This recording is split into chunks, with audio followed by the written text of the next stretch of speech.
Hello everyone! Malamig na ngayon dito kaya kailangan magsuot ng medyas at jacket. Malamig ang panahon kaya magkakape ako.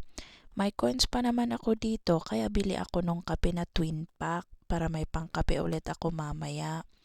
Coffee is life din kasi ako. Binilang ko na din tong pera ko, kala ko di magkakasya ng pambili ng kape, char. Pero may sobra pa yata.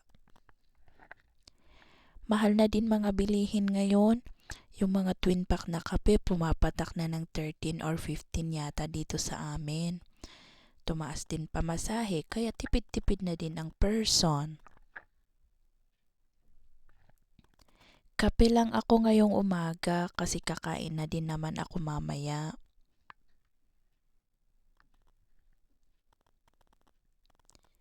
Pagkatapos magkape, maglilinis tayo for today's video.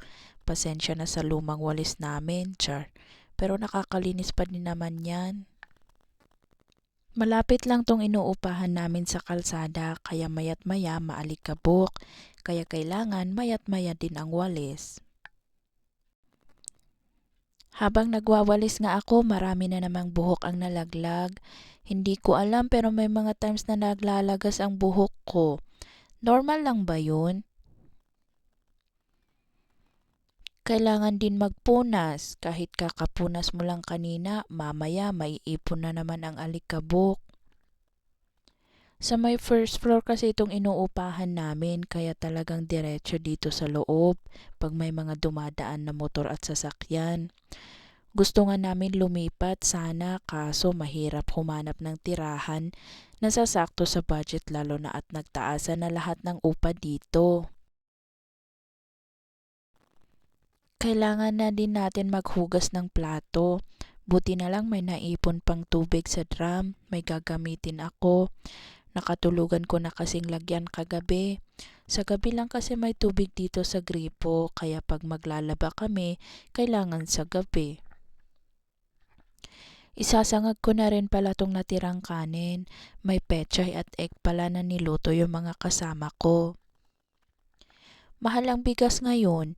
Konting story time pala, char. Nung college pa ako, hindi ako sanay na kumakain ng bigas na yung binibili.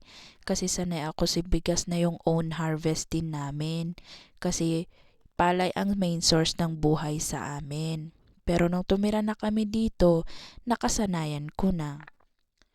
Pagkatapos ko sa mga gawaing bahay, naligo na din ako.